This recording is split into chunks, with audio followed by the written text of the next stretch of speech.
하나님 말씀은 고린도전서 4장 1절로 4절까지의 말씀, 5절까지의 말씀 보셨습니다.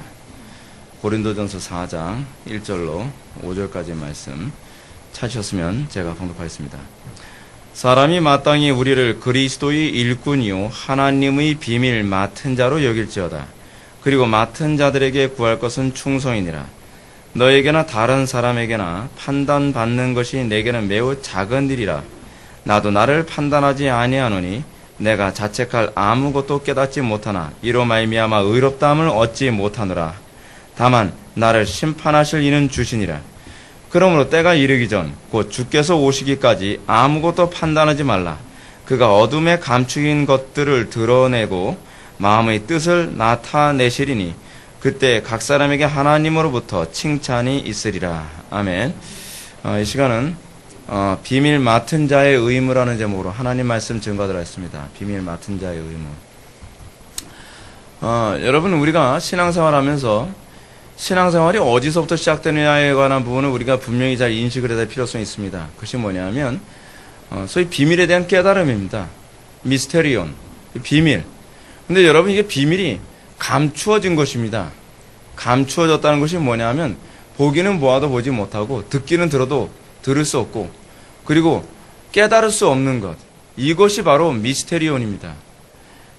제가 여러분한테 누가복음 강의를 통해서도 여러분한테 말씀드렸던 것처럼 십자가에 틀림없이 양편 강도가 똑같이 죽을 죄를 져가지고 양편에 예수님의 가장 근접한 곳에서 매달려서 죽음을 기다리고 있었습니다. 근데 한편에 있는 강도는 예수님을 보면서 예수님 안에 있는 하나님의 의의를 보았습니다.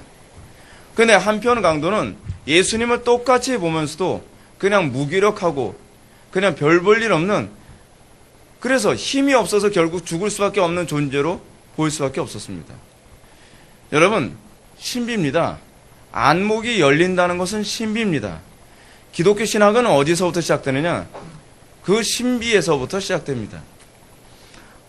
제가 저희 자녀들을 공부시키면서 제가 매번 이제 기대하고 또 기도하는 부분이 무엇이냐면 아이들이 공부에 대한 안목이 열리기 전에는 공부는 시작할 수 없다는 걸 제가 많이 느끼게 됩니다. 이 안목이 열리기 전에는 우리는 아무것도 할 수가 없습니다. 모든 일을 하는 데 있어서 이 초기에 하는 일이 뭐냐면 안목을 열어주는 일이거든요. 예를 들어서 아이들한테 악기를 가르칩니다. 악기를 가르칠 때 뭘 가르칩니까? 사실은 도레미파솔라시도 해가지고서 연주하는 법을 가르치는 것 같지만 실제적으로 걔네들이 높은 수준의 경지에 도달하려면 걔네들이 이 음악에 귀가 트여야 됩니다. 그러니까 아름다움을 느껴야죠. 아, 아름답구나.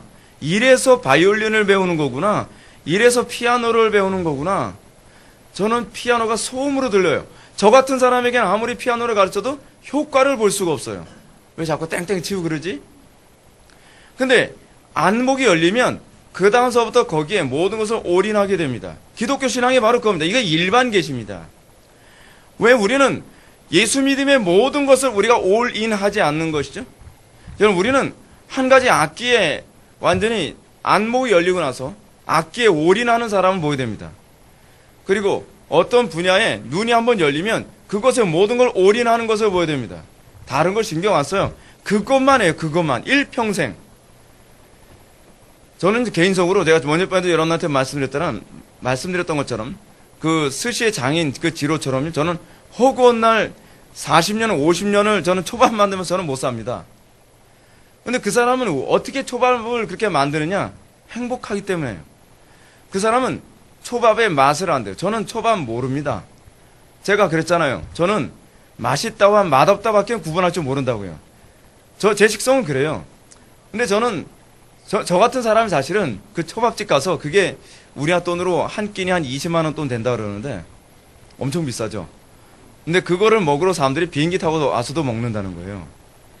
근데 저는 거기 가서 그 초밥을 먹을 때 저는 이렇게 생각할 겁니다. 머리가 썩었지. 아니, 이런 것을 무슨 20만 원씩이나 주고서 먹어? 옆집 초밥집하고 별반 차이가 없는데. 난 포장마차에서는 배부르게 먹고 말겠다. 반의 반값으로. 그러겠죠. 근데 이 초밥의 경지에 달한 사람이 뭐라 그랬습니까? 저 같은 사람 보면요. 너 오지 마. 그러겠죠. 너 없어도 얼마인지 팔 수 있어. 여러분, 오늘날 기독교가 가장 심각한 문제가 뭔지 아십니까?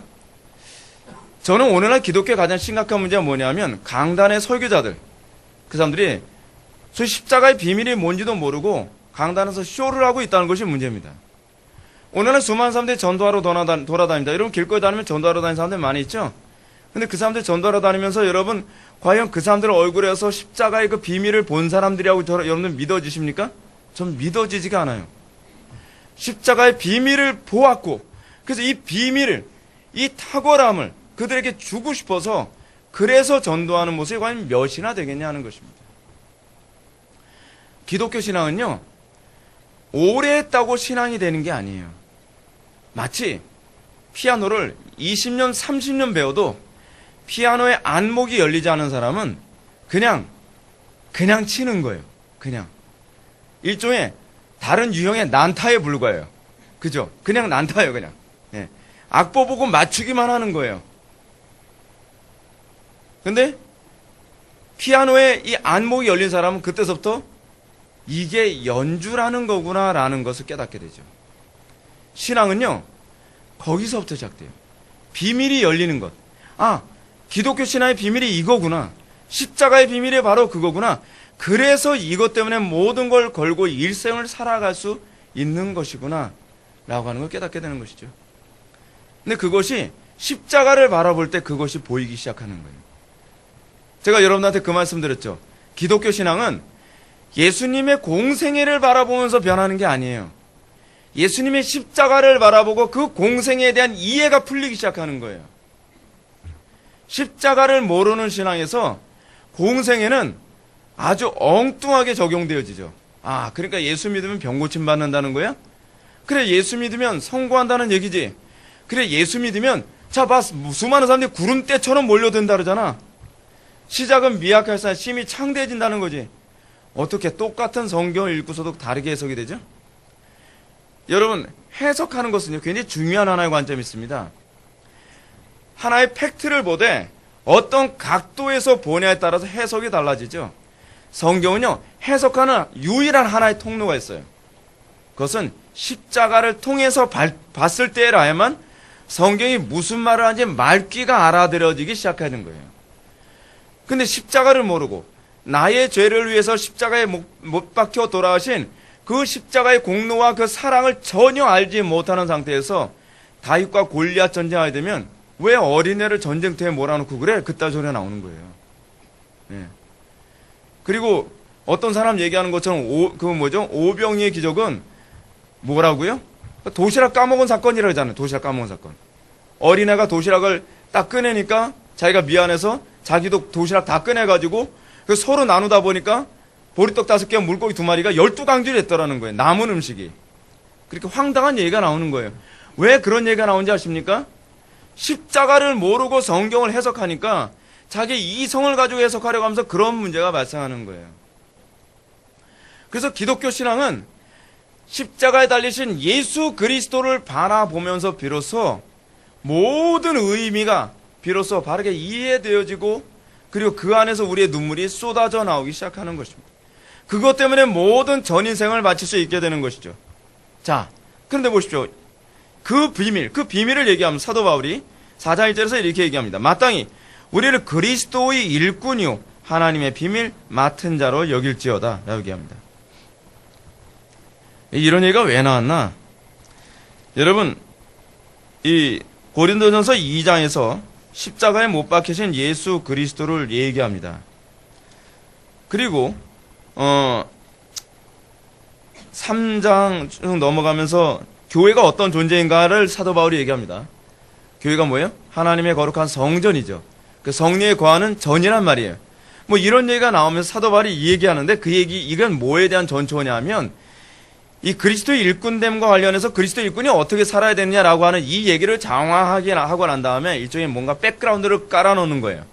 그래서 5장과 6장에서 무슨 얘기냐면 니네들 이렇게 십자가의 은총 맛봤다는 인간들이 어떻게 니네들 공동체 안에서 뭔가 다툼이 일어났다고 이거 가지고 세상 법정까지 가고 너희들 공동체 안에서 어떻게 네 아비의 아내를 탐내는 일까지 생겼냐. 그 계모를 얘기하는 거거든요. 간음 사건 이런 문제가 이 고린도 교회 안에 부도덕한 문제, 분쟁 문제, 고린도 교회 안에서 여러 가지 죄악에 관한 문제를 다루는 거예요. 굉장히 치밀하게 얘기하는 거죠. 교회의 정체성을 얘기하고 복음이 무엇인지 얘기하고 복음을 깨달은 사람이 어떤 존재인지를 4장에서 장황하게 얘기하고 난 다음에 그 다음에 5장, 6장에서 본격적으로 아주 그냥 난타를 치는 거예요. 그냥 너희들이 십자가의 보혈의 은총을 안다는 인간들이 이렇게 살아도 되는 거야? 그렇게 부도덕한 사도 바울이 5장에서 무슨 얘기해? 이것은 불신자들 사이에서도 없는 일이다라고 얘기를 하는 거죠. 이런 얘기가 왜 나오냐? 교회의 정체성에 관한 인식의 부족 때문에 그렇다는 거예요. 4장 1절 보면 다시 한번 얘기합니다. 마땅히, 당연히 그런 얘기예요. 뭐가 당연해요? 이 예수 그리스도의 구원의 은총을 받은 사람이라면 당연히 그 얘기하는 거죠. 이 사도 바울이 여러분 3장 앞 바로 이게 전에서 무슨 얘기를 했냐면 3장 20절 뭐 21절 뭐 23절까지 보면 너희들의 본분은 너희 자랑하는 사람이 아니라 하나님 자랑하는 게 너희 본분이다. 그 얘기하는 거예요. 예수 믿음의 핵심이 뭔지 아십니까? 더 이상 내가 자랑할 것이 없음을 깨닫게 되는 거예요. 하나님의 주권을 깨닫고 하나님의 은혜와 하나님의 자비하심과 하나님의 오래 참으심 이 교리를 깨닫고 나면 우리가 하게 되는 것이 뭐냐면 자랑할 게 아무것도 없구나. 이게 다 그리스도 안에 나타난 하나님의 은혜와 긍휼의 결과일 뿐이구나 라고 하는 것밖에 얘기할 게 없더라고요. 그러니까 사도 바울이 뭐라고 얘기합니까? 나에게 모든 거 자랑할 거 하나도 없다. 다 배설물처럼 여긴다. 그리고 뭐라고 얘기해요? 나는 십자가에 달려 돌아가신 예수 그리스도 이외에는 자랑할 것이 없노라. 이것이 사도 바울이 얘기하는 복음의 핵심입니다. 복음이 뭐예요? 십자가 전하는 것. 십자가에서 죽으시고 부활하신 예수 그리스도. 십자가에서 죽으시고 부활하심을 전하는 이유가 뭐냐? 그것이 하나님의 공의이고 하나님의 긍휼이 여기심이고 하나님의 자비이고 하나님의 사랑이기 때문에 그렇습니다. 나는 이것밖에 전할 게 없다. 나는 내가 자랑할 게 이것밖에 없다. 그럼 사도 바울이 무슨 얘기합니까? 니네들 자랑하는 놈들이 있는데 그렇게 자랑할 거 얘기한다면 난 니네들보다 자랑할 거 훨씬 많다. 그 얘기하지 않습니까? 나 니네들보다 학벌 훨씬 좋거든?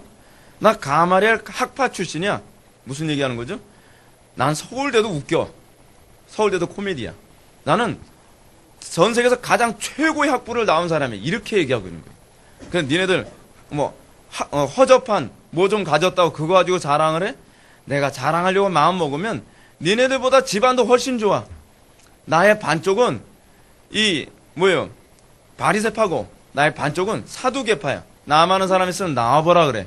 나보다 많이 배웠어? 나보다 집안 좋아? 나보다 백그라운드 좋아? 아니잖아. 근데 나는 자랑하지 않아. 왜냐하면 이것이 다 배설물이기 때문에.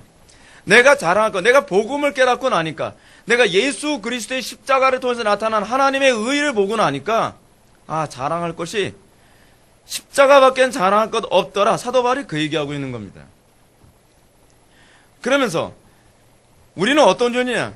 우리가 은혜로 그 비밀 보게 된 존재라는 거예요. 십자가의 비밀. 여러분 십자가의 비밀이 여러분 어떻습니까? 유대인은 십자가가 뭐로 보여요? 이 실족하게 하는 것으로 보여요.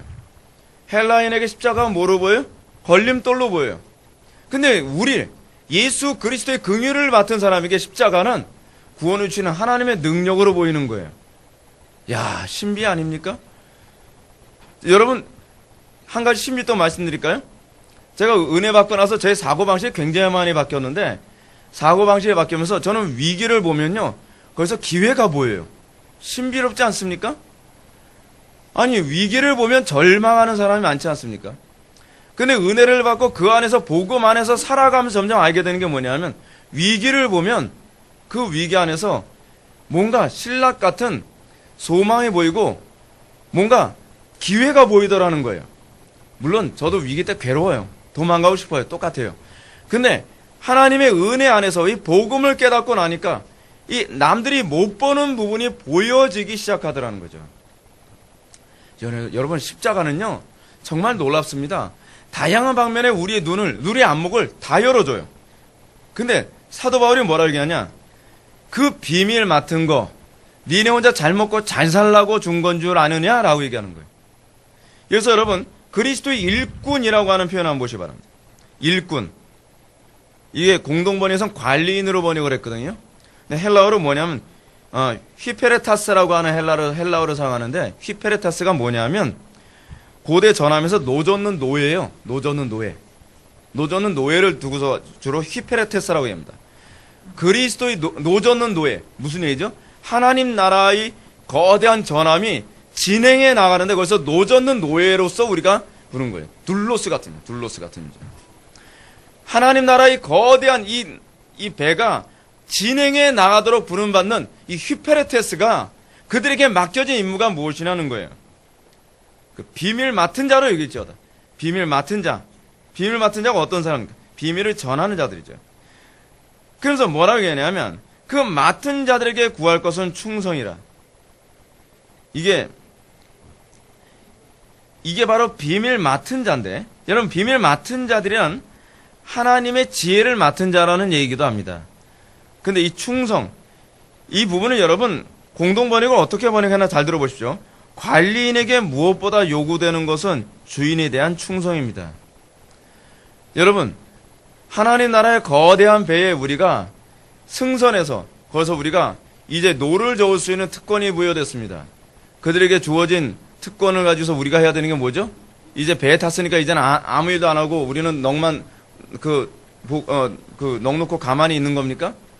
이 한국교회 교회 교인들이 너무 신앙생활을 엉터리 하는 게 뭐냐 하면 승선했으면 뭔가 노를 줬고 뭔가 이렇게 돛도 올리고 뭔가 거기서 접시도 나르고 뭐 그래야 되는 거 아닙니까? 선상에서. 근데 이거 다 이 무임승차 하듯이 배만 타가지고서 가만히 앉아만 있고 남들 노 저는 거 보면서 노만 저어달라고 자꾸 그것만 요구하고 있는 거예요, 지금. 여러분, 이거 굉장히 심각한 겁니다. 여러분, 한 10,000명 모이는 교회에 헌신하는 교인들이 한 몇 프로 되는지 아십니까? 한 몇 명 정도 될 것 같아요. 기껏해 한 100명 정도밖에 안 됩니다. 100명이요, 이 10,000명 되는 교회에 노를 져서 배를 움직이고 있는 거예요. 나머지 10,000명 정도는 뭐예요? 반만 축내는 거죠. 왔다 갔다 왔다 갔다. 배가 침몰할 것 같으면 갈아타면 되지 뭐. 이게 한국교회 교인들의 모습이에요. 여러분, 그걸 신자라고 얘기하기도 미안하죠, 그렇죠? 교인이라고도 얘기하면 미안해요. 저는 좀 레벨이 있는 사람을 신자라고 얘기하거든요. 믿을 신자 사용해서. 근데 교인은 그냥 교회만 왔다 갔다 하는 사람은 교인이라고 얘기해요. 왜냐하면 믿는 사람이라 안 보이니까. 근데 그런 사람은요, 교인이라고도 얘기하기도 뭐예요. 안 믿는 사람들도 그러잖아요. 남의 집에서 뭔가 한 숟갈이라도 얻어먹으면 마당이라도 쓸어드릴까요? 뭐 그래야 되는데, 이건 마당은 고사하고 자기가 먹다 흘린 밥도 남이 치워주길 바라는 그런 모습이 이게 한국교회 교인들의 모습입니다. 막 그림이 그려지죠. 한쪽 땀 흘려가면서 막 지금 노조울 자리가 일이 엄청 많은데 몇 명 안 되는 사람 가지고 그 넓은 배를 막 노를 저어서 가려고 막 완전히 몸이 람보가 돼가고 있는데도 자기는 노 안 젓겠다는 거예요. 노 안 젓겠다는 거예요. 여러분, 우리 교회가 커지는 걸 여러분 무조건 좋아하지 마십시오. 저는 커지는 거 별로, 그건 2차적인 문제예요. 교회가 성장을 해서 숫자가 많아지는데 헌신한 사람 없으면 어떻게 되는지 아십니까? 그때서부터 교회는요, 더 이상 배가 앞으로 가질 않아요. 무거워가지고 이게 배가 침몰하기 일보 직전이에요. 여러분 생각해 보십시오. 한 500명이 탔어요. 근데 5명에서 배를 져가지고 배가 가겠습니까? 아니잖아요. 여러분 500명이 탔어요. 500명이 다 노를 젓는다고 생각해 보십시오. 쾌속전이죠. 완전 쾌속전. 교회가 좀 그래야 되는 거 아닙니까? 여러분, 예수 믿으면 더 이기적이어야 되는 게 정상입니까? 아니면 예수 믿으면 더 이타적이어야 정상입니까? 이거는 안 물어봐도 뻔하죠. 근데 오늘 한국교회 교인들을 보게 되면 예수를 믿어도 뭔가 손가락 하나 까딱 가려 들진 않아요. 제가 여러분들한테 가끔 하는 소리 있죠. 숟가락만 들고 돌아다니다고. 이게 한국교회 교인들이 이러니까 한국교회가 지금 침몰 직전인 거예요. 배 등치만 걷지 아무도 노를 젓지 않고 더 이상 집어넣어서는 안 되는 사람 숫자를 더 집어넣는 거예요. 그냥 완전히 흥분해있는 거예요. 더 온다, 어씨야. 문 더 열어놔라. 아니, 그래서 어쩌라고요? 저 한국교회 보면 진짜 한심해요. 승선 인원 50명이면 50명에서 딱 잘라야 되잖아요. 그렇지 않으면 배를 더 키우든지. 근데 노젓지도 않고 배 크기는 키우지도 않으면서 더 많이 집어넣어. 그럼 배가 어떻게 되죠? 가라앉는 거죠, 뭐. 한국교회가 지금 그 모양 아니에요, 지금요.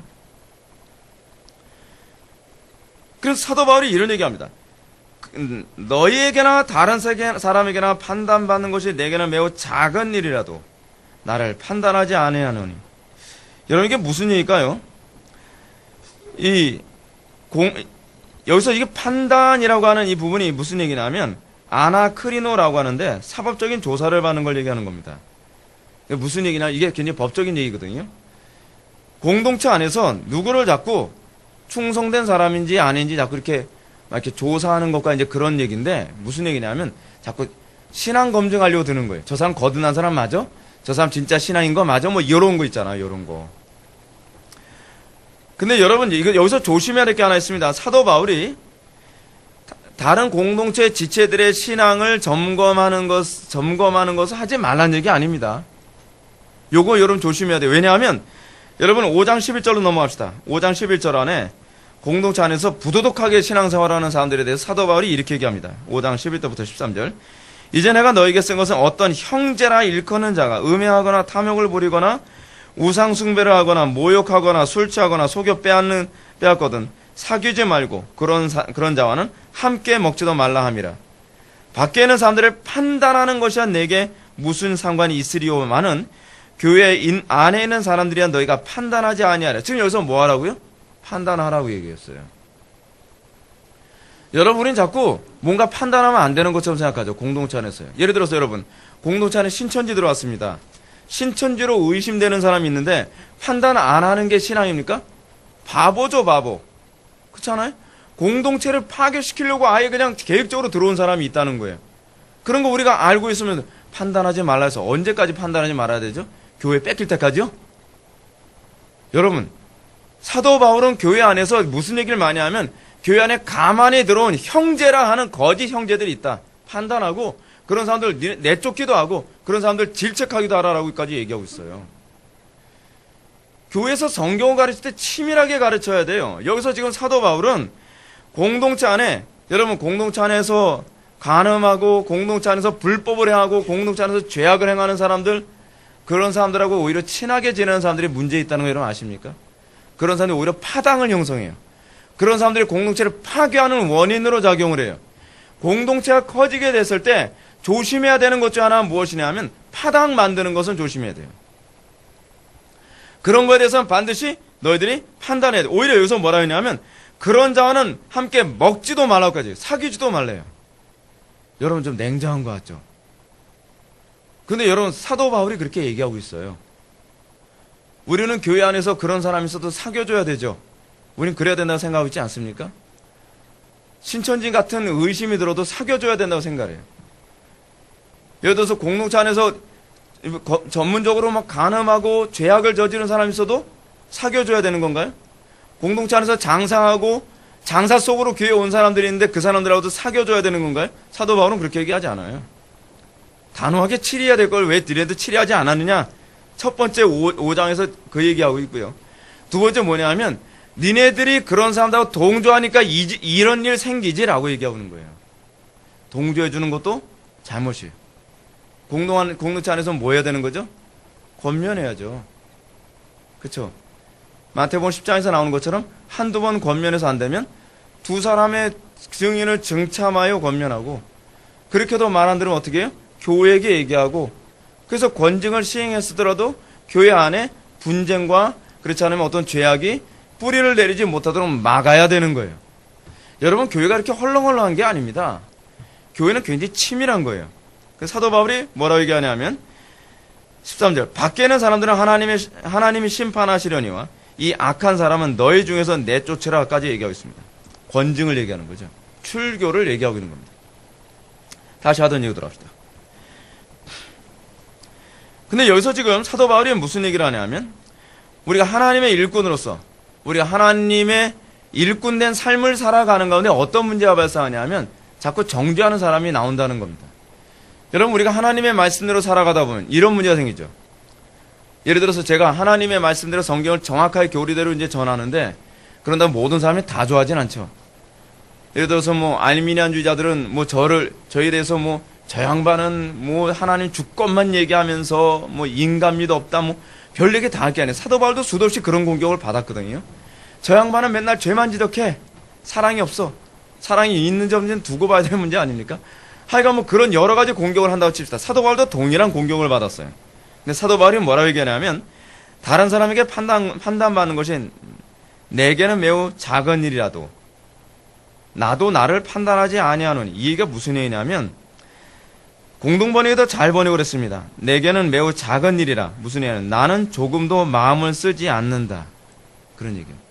누가 나를 판단하든 내가 하나님께 헌신하는 이 모든 것에 있어서 다른 사람이 나를 정죄하든 어떻든 난 눈 하나 깜짝 안 하겠다는 겁니다. 여러분 직장생활하든 가정생활하든 사회생활을 하든 여러분들이 하나님의 말씀대로 정확하게 신앙생활을 하고 있는데, 이게 일꾼들에게 주어지는 고난이라고 하는 걸 사도 바울이 얘기하고 있는 거예요. 하나님의 말씀대로 살아가면 모든 사람들이 여러분들 다 박수 쳐줍니까? 안 그래요. 저 부격자 사면서 욕 바가지로 먹고 살았어요. 배부르게 먹고 살았습니다. 아주 온 교인들이 다 욕할 때도 있어요. 예배 지킨다는 것 때문에, 하나님의 말씀대로 목회한다는 것 때문에 온 교인들이 다 미워할 때도 있어요. 그래도 어떻게 해야 돼요? 신경 쓰지 말아야 돼요. 내가 이것이 하나님의 뜻대로 하는 것이라고 확신이 있다면 담대해야 된다는 얘기입니다. 그러면서 이 얘기하고 있습니다. 나도 나를 판단하지 아니하노니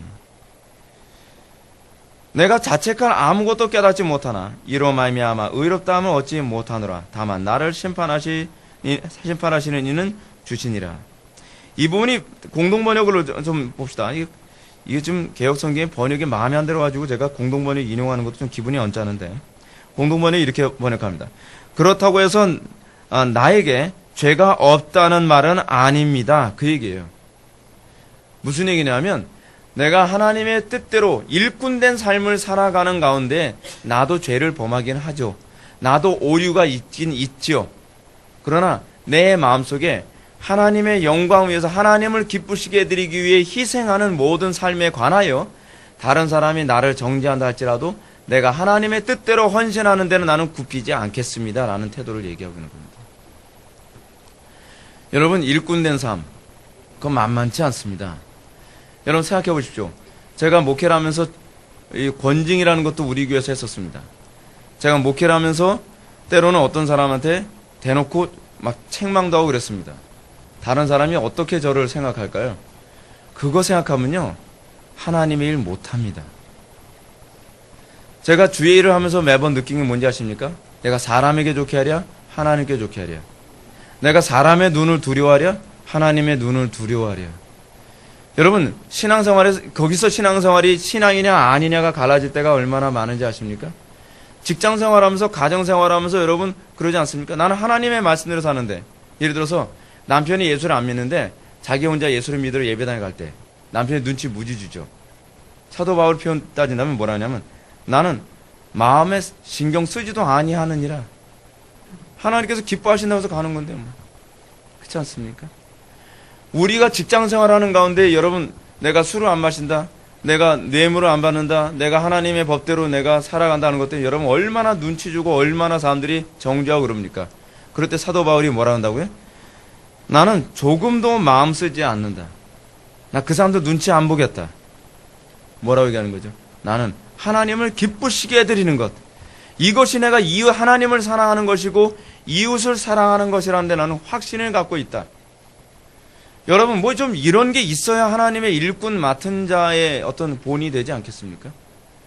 이 땅에서 여러분, 왜 자꾸 우리가 사람에게 칭찬받는 것에 우리가 신경 써서는 안 되냐면, 사람에게 칭찬받으려는 태도를 견지하면요, 결국 하나님께 칭찬받을 수가 없기 때문에 그렇습니다. 그래서 5절에서 이 얘기가 나옵니다. 그러므로 때가 이르기 전, 곧 주께서 오시기까지 아무것도 판단하지 말라. 그가 어둠에 감추인 것을 드러내시고 마음의 뜻을 나타내시리니 그때 각 사람에게 하나님으로부터 칭찬이 있으리라. 그죠? 우리는 사실 뭐만 바라보면서 살아가는 존재들입니까? 하나님의 칭찬만 바라보며 살아가는 존재예요. 여러분, 로마서 2장 29절 말씀 한번 보십시다. 로마서 2장 29절.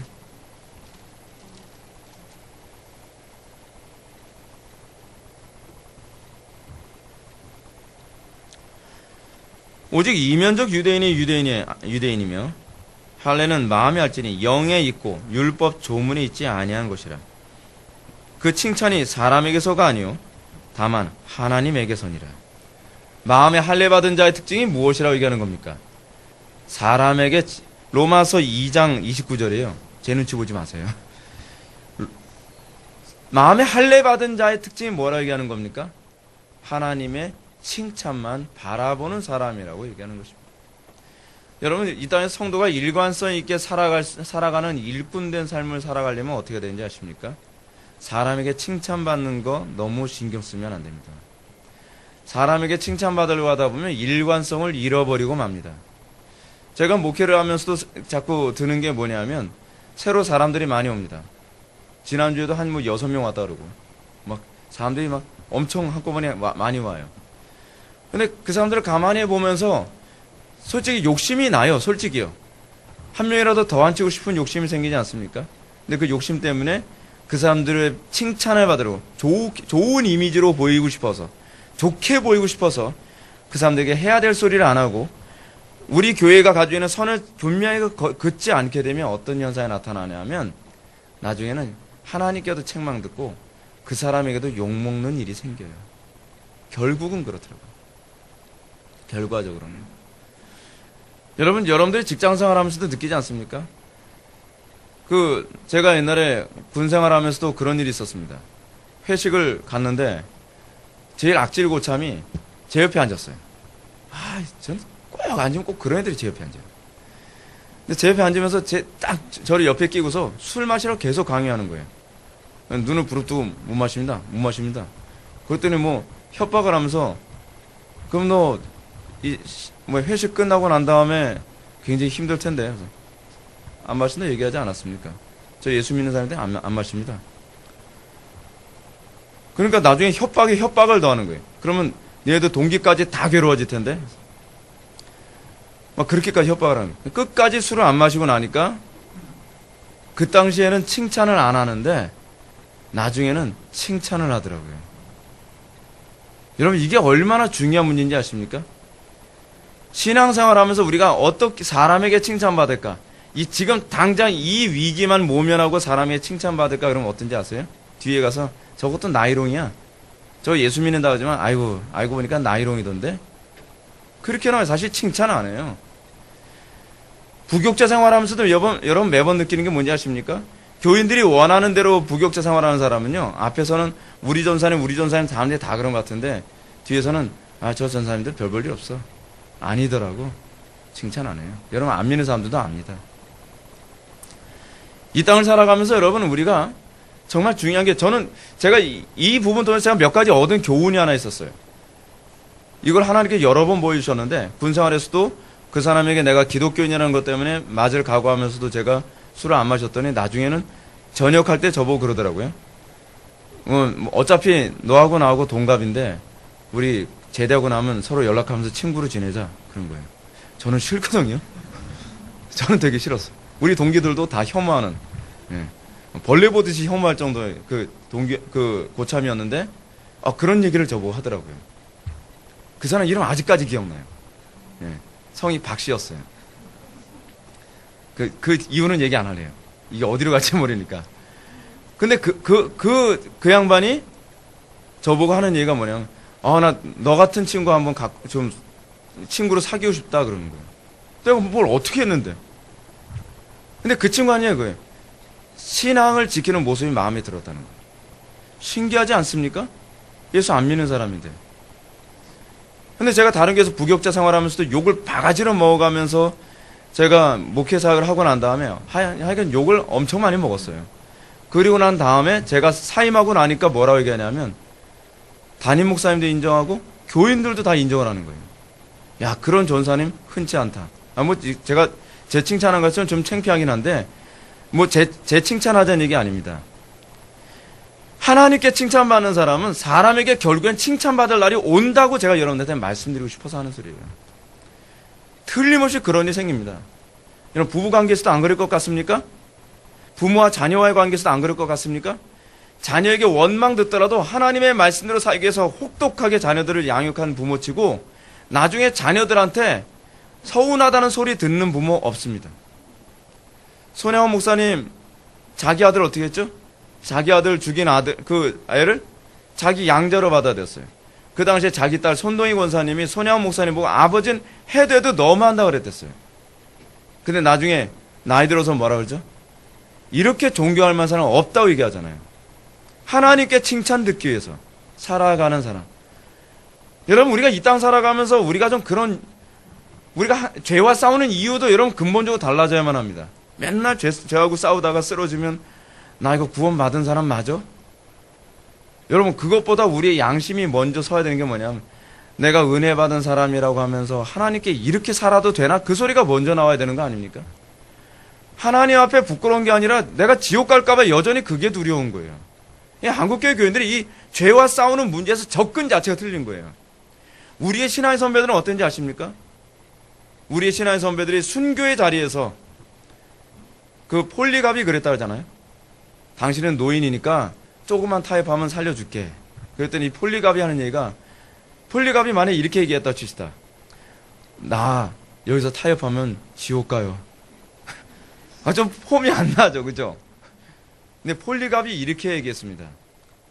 일평생 살아서 하나님은 나를 한 번도 배신한 적이 없는데 내가 어떻게 말년에 내가 죽음이 두려워 내가 그분을 배신할 수 있겠습니까? 나를 사랑하신 그분에게 내가 어떻게 배은망덕할 수 있겠습니까? 죄와 싸우는 이유, 불법과 싸우는 이유가 우리하고 너무 차원이 다르지 않습니까?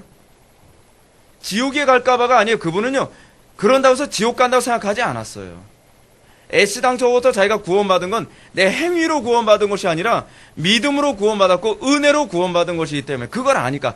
그 믿음으로 구원받음을 아는 사람은 행위 때문에 우리의 구원이 오르락내리락 하지 않아요. 뭐가 오르락내리락 하냐면 나 같은 죄인 살리신 그 은혜에 내가 이렇게 산 것에 대해서 안타까워서 괴로울 뿐인 거예요. 좀 수준이 다르죠. 수준이 달라요.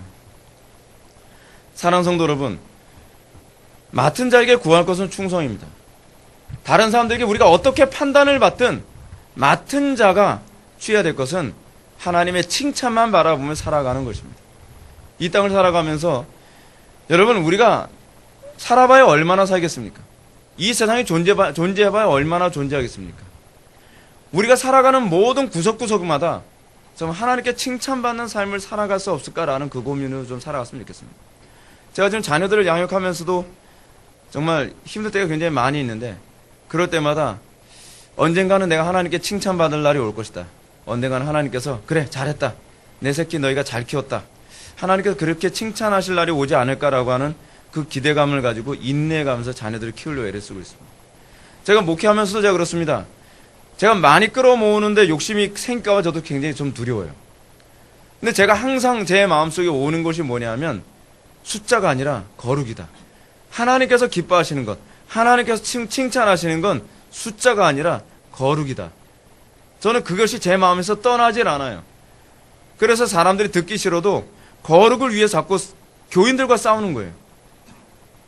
제가 왜 새로 오는 교인들과 좋은 이 평가를 받지 못할 거라는 생각을 하면서도 제가 냉정하게 취급하냐 하면 그러지 않고선 거룩을 지켜낼 수가 없을 거라고 하는 위기의식 때문에 그렇습니다. 사랑하는 성도 여러분, 우리 회복의 교회가 이 마지막 때에 어느 정도의 가치가 있는 교회로 세워졌는지 저는 모르겠습니다. 근데 저는 제가 생각하기엔 그렇습니다. 우리에게 주어진 환경에서 do your best, 최선을 다합시다. 우리가 할 수 있는 상황에서 어떻게 하든지 거룩을 지켜내기 위한 이 전쟁에 담임 목사만 힘쓰는 것이 아니라 팀장들만 힘쓰는 것이 아니라 우리 모든 지체들이 헌신해서 정말 하나님 앞에 충성된 종이다. 내가 너를 칭찬할 만하다. 라고 하는 그 믿음으로 나머지 이 시간을 우리가 살아갈 수 있는 저와 여러분들 되기를 주님의 이름으로 축원합니다.